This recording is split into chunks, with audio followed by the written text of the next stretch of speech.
Hola, buenos días, feliz martes 28 de abril a quienes nos están escuchando en esta post mañanera del Pulso a la Salud, como cada martes, pero pues en el donde hubo muchísimos otros datos e información y sobre todo al final de la conferencia el presidente Andrés Manuel López Obrador lanzó dos pistas muy importantes que creo que en este eh, mundo, si hubiera periodismo, pues ya la estaríamos investigando. Nosotros la estamos investigando. Dos pistas. Una de ellas donde menciona que un empresario, el jueves anterior al domingo que dio a conocer el proyecto de ayudas económicas y créditos, le planteó que con esos 25 mil millones de pesos, en lugar de dar 1 millón de créditos, podría dar 5, 8 millones, si esos 25 mil millones se usaban de garantía en las instituciones financieras privadas. Finalmente resultó que no podían dar esos 5 millones de créditos. Fue un bluff. Y lo que finalmente en realidad querían estos empresarios era que México se endeudara o que el Estado mexicano se endeudara para rescatar a estos grupos muy grandes.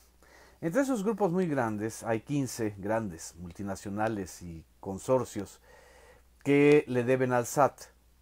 Ya había informado Andrés Manuel López Obrador que de esos 15, algunos ya habían pagado 15 mil millones de pesos en impuestos, entonces restan 35 mil millones de pesos. Pero uno solo de esos deudores, que habló de un gran consorcio internacional, a lo mejor empieza con W, debe 10 mil millones de pesos, de los cuales 1.000 millones pueden ser considerados como fraude fiscal, y que ya hay una querella jurídica y penal contra ese gran consorcio. Estos son pistas importantes de la relación que hay entre el presidente y este grupo del poder económico. Lo que estamos asistiendo no solamente es a estos desencuentros estridentes por la forma en que algunos medios de comunicación están atacando, sin información, sin informar, sino más bien atacando, porque evidentemente entre esos grandes grupos empresariales están los que están financiando las campañas de medios de comunicación para golpear al gobierno. Evidentemente se está haciendo una separación entre el poder político y el poder económico que tradicionalmente estaban fusionados o estaban actuando de manera conjunta. Esto creo que es importante de lo que se reflejó hoy en la conferencia matutina, y aprovecho para mandarles saludos a quienes nos están viendo desde Toluca, a quienes nos están viendo desde la Ciudad de México, desde Mérida, a quienes nos ven incluso y nos están saludando fuera del país. Muchas gracias por su atención y por estar al pendiente de esta transmisión, que es una síntesis informativa de la conferencia del día de hoy. En fin, estoy viendo también a Lilia Rosas, que nos está comentando que hay empresas que ya estaban quebradas antes del COVID. En eso tiene razón el presidente. También eso es cierto. A Alberto Villamil le mando un saludo. A Víctor Pérez, no tienen vergüenza sus empresarios, tienen sus grandes fortunas. Ricardo Rodríguez desde Monterrey. Desde Coahuila, Alicia Yarto, Alicia Lachu Macías, dice que lamentable que paguen al fisco. Antonio García, muchas gracias, buenos días. Porfirio Díaz Fonseca me pregunta, oye, AMLO está corrido hasta cuando le picaron la cresta por el Fobaproa. Desde Inglaterra nos está saludando Eddie Herrera, gracias. Desde la Narvarte también, Victoria Solís, Ana Elisa Sabaniego, muchas gracias. María del Rosario Ibarra desde Mazatlán. Mari Carmen Ortiz, gracias. Gracias por tu comentario del programa de La vida en tiempos del coronavirus, que por cierto lo vamos a transmitir el próximo miércoles. El día de hoy no hay programa, va a ser el próximo miércoles y vamos a retornar a la hora original de las 6 a las 7 de la tarde para que nos sigan escuchando. En fin, les estaba yo comentando que al final de la conferencia esta trama de relaciones entre el poder político y el poder empresarial, que siempre pasaban por el intercambio de favores. Evidentemente, no todos los empresarios en México tenían ese poder de picaporte. Se trata de un grupo muy reducido. Se trata justamente de los empresarios que fueron creados a imagen y semejanza de los grupos políticos que estaban en el poder. O al revés, se trata de los empresarios, un núcleo de 15, 20 personas, cuando mucho, de 15, 20 consorcios, que financiaron a los últimos presidentes de la República, desde Salinas, Zedillo, Fox, Calderón, Peña Nieto, hasta ahora. Pues evidentemente ellos no solamente tenían poder de picaporte, sino tuvieron el poder de, primero, que las privatizaciones fueran a su favor, con el caso de Carlos Salinas de Gortari. Dos, que los rescataran después de que compraran en ganga muchas empresas privadas, incluyendo la banca comercial. Rescataron no a los bancos, rescataron a los accionistas, a los que sufrieron el fraude bancario del 95, no fueron rescatados. Nunca, desgraciadamente, en los años anteriores en México se rescataba al ciudadano, al empresario pequeño, al que pidió el crédito, al que quedó endrogado con el banco. Se rescataba a los dueños de estos bancos, al núcleo pequeño que tenía el poder del picaporte. Y por supuesto, el sistema de administración tributaria, el SAT, o el aparato de cobrar impuestos, no se ensañaba con estos señores que estaban poniendo a los jefes de los del SAT, que eran, a final de cuentas, los dueños del picaporte. Se ensañaban pues con el pequeño empresario, con el profesionista, con ustedes, con nosotros, que vivimos de nuestro salario, vivimos del trabajo de freelance o del trabajo del día a día. Esta es la ecuación que también está cambiando de manera peligrosa para esos que están perdiendo sus privilegios y sus multimillonarios intereses. Y la situación del coronavirus creo que ha potenciado esta crisis y esta ruptura. Porque no está en juego simple y sencillamente quién gana, no es un juego de vencidas, de si gana López Obrador o si ganan los empresarios. Estos empresarios, no todos los empresarios. Lo que está en juego es la vida de los mexicanos, la viabilidad de México como nación, la viabilidad del mundo como modelo interrelacionado y globalizado. Eso es lo que está en juego, no los pequeños o enormes intereses que puedan tener cada uno de ellos. Lo importante, ahora pasando al tema del coronavirus estrictamente hablando, es el reporte de lo que se ha informado desde hace ya unos días.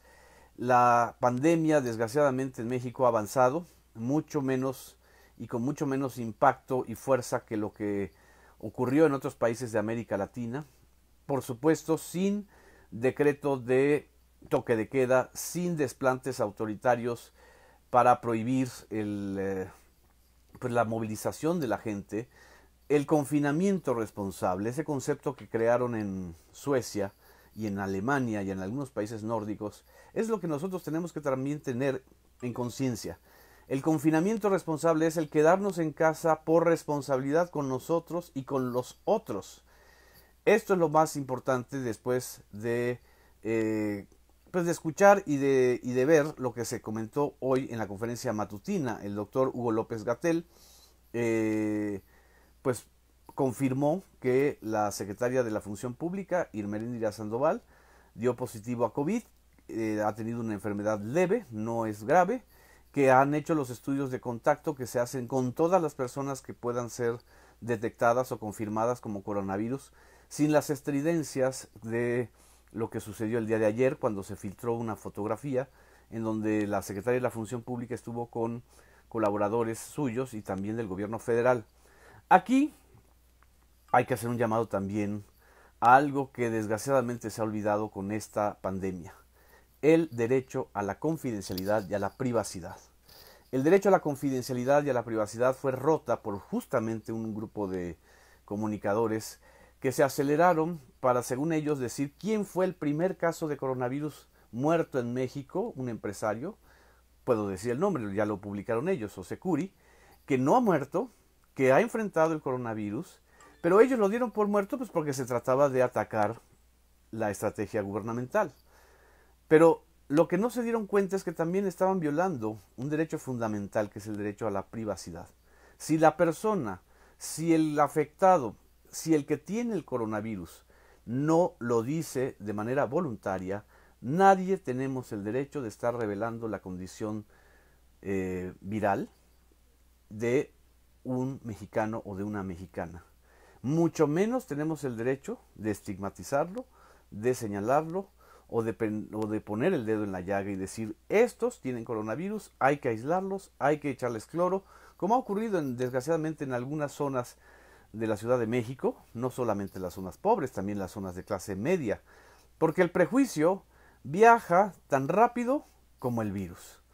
El prejuicio es el alimento fundamental del miedo y es originado por la ignorancia. Entonces, lo que recordó el día de hoy el subsecretario Hugo López-Gatell es que nadie tiene derecho a estar revelando la privacidad, los contactos de alguien que tenga coronavirus.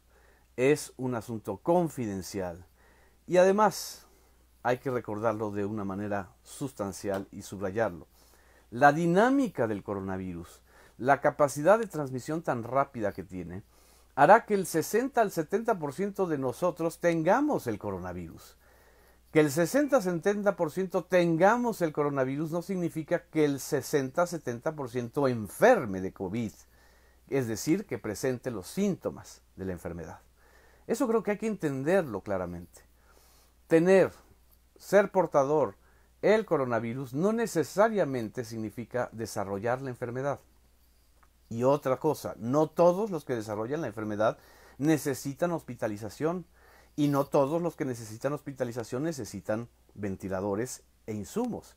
Esto está reservado para las personas con el organismo más frágil, las mayores de 60 años, las que tienen problemas de hipertensión, diabetes, obesidad, tabaquismo, insuficiencia pulmonar, mujeres embarazadas y, por cierto, también no todos los que tengan que estar con ventiladores van a fallecer. Al contrario, se han rescatado a muchos. Y esta es la historia y esta es la narrativa que creo que nos ha costado mucho trabajo adoptar, porque la carga mediática, el escándalo, el amarillismo, las ganas de ensañarnos con los otros es bastante. Lo que nos falta es empatía, compañeros y compañeras, amigos y amigas de esta transmisión. Yo puedo estar ya con coronavirus. Usted puede estar ya con coronavirus. ¿Cómo le gustaría que le trataran? ¿Cómo le gustaría que manejaran su nombre? ¿Cómo le gustaría que estuvieran indagando a sus contactos? ¿Cómo le gustaría o no le gustaría que dijeran su situación de salud privada? No le hagamos a los otros lo que no queremos que nos hagan a nosotros. Creo que esta lección fundamental también la tenemos que aprender en esta época y en estos tiempos de coronavirus. Aquí estoy viendo lo que están comentando. Dice: esa oposición moralmente derrotada ya no sabe cómo arremeter contra la 4T. Respeto el derecho a la confidencialidad, no al estigma y discriminación ante esa enfermedad ni ninguna otra, nos comenta Miguel Valladares. Absolutamente de acuerdo. Eduardo Montiel, que nos manda saludos desde Uruapan. Esta es la situación. Otros datos importantes y la información que se dio a conocer el día de hoy en la conferencia matutina fueron los datos proporcionados por el canciller Marcelo Ebrard, hablando de la situación de los mexicanos en el extranjero. Desgraciadamente, donde más connacionales y mexicanos han fallecido, incluso más que en la Ciudad de México hasta ahora, ha sido en Nueva York. 448 connacionales en Nueva York. En California, 32 mexicanos. Esta es una situación muy triste, muy delicada. Hay afortunadamente 10.547 mexicanos que se han repatriado por la labor de los consulados y las embajadas mexicanas. Hasta el momento hay 7 donaciones privadas provenientes de 5 países. Hoy será el vuelo número 7 desde China. El director del Seguro Social, el doctor Zoé Robledo, también informó sobre el programa Todos Unidos contra el COVID. Es un buen avance, hay 139 hospitales privados que se han sumado y hay casi 3.000 camas disponibles.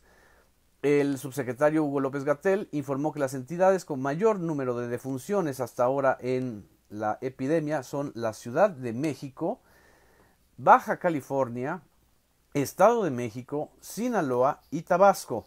La Ciudad de México, pues por las razones claramente obvias de ser la más poblada. Fíjense, aquí estoy viendo y haciendo el comparativo. La Ciudad de México tiene menos de 350 personas fallecidas por coronavirus, a pesar de que somos 8, 10 millones de habitantes. Nueva York tiene 441, ha registrado 441 mexicanos fallecidos por coronavirus, 448 mexicanos fallecidos por coronavirus, siendo una población, la mexicana, mucho menor en proporción a la de otras nacionalidades. La situación en Nueva York fue realmente dramática. Entonces, también hay que mandarles un abrazo, un saludo a todos, a quienes hayan perdido a un familiar migrante o residente en Nueva York, y también estar muy conscientes de que esta pandemia es una pandemia global, no es una pandemia de la 4T, no es una pandemia de México, no es una pandemia originada en el laboratorio de López Obrador, no es una pandemia para estar ganando adeptos e insultando a otros y pidiendo el desmantelamiento del gobierno. Es un desafío global. Esto es lo que creo que es importante que lo tengamos muy claro. Otros datos que también fueron importantes en la conferencia del día de hoy: la reiteración de que hay 1.434 defunciones, 15.529 personas confirmadas con coronavirus y 5.009 personas activas.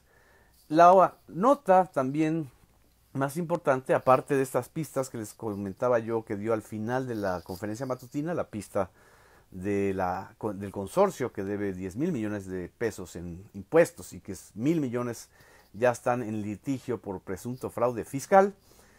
Aparte de esto, el día de hoy, al empezar la conferencia matutina, informó que va a proponer a Horacio Duarte al Senado como próximo director del Sistema General Aduanero o de la Dirección General de Aduanas de México, y que todos sabemos que la Dirección General de Aduanas o el sistema aduanal mexicano era uno pues de los castillos de Alibaba y los 40 o 1,000 ladrones. El sistema aduanero mexicano es una de las herencias más claras que no modificó el PAN. A ver qué hicieron el expresidente Vicente Fox, que bueno, está callado ahora, pero este señor que tiene hiperactivismo tuitero, que se llama Felipe Calderón, ¿qué hizo con las aduanas? ¿Cómo limpió las aduanas mexicanas? ¿Por qué no dice? ¿Qué hizo Peña Nieto? Ya ni queremos saber, porque seguramente el reino de Atlacomulco se apropió de buena parte de esas aduanas. Horacio Duarte es un político originario de Texcoco, con mucha cercanía a López Obrador, un hombre respetable que ha sido también fue representante del PRD ante lo que era el IFE y también representante de Morena ante el INE. En fin, esto creo que es lo importante. Me pregunta Lilia Rosas que por qué no ponen a un político a dirigir las aduanas habiendo gente tan preparada. Porque el problema, mi querida Lilia, desgraciadamente no es la especialización aduanera. El problema es la corrupción. Y la corrupción es un problema político estructural en México. Por supuesto que se necesitan gente conocedora. Y esa gente conocedora está ahí. El problema no es conocer. El problema es que se dejaron corromper o que no pueden estructuralmente enfrentar a esos grupos. En fin, aquí estoy viendo sus comentarios. Gracias a Alberto Gómez, que por fin se está poniendo un alto a la situación aduanera. Teresa Bazán dice, la verdad, ya no le alcancé a leer todo. Nos está mandando, por cierto, saludos Vitamel desde Texcoco. En fin, desde Texcoco es justamente Horacio Duarte. Es el grupo de Higinio Martínez, es el grupo de Delfina, la que prácticamente ganó la gubernatura del Estado de México en la contienda del 2017. En fin, Les agradezco mucho. Nos vamos a ver el día de mañana en la post mañanera y en la tarde a las 6, de 6 a 7 en La Vida en Tiempos del Coronavirus, por el canal 14, por esta cuenta, y espero sus comentarios, su interacción. Muchas gracias. Buen día.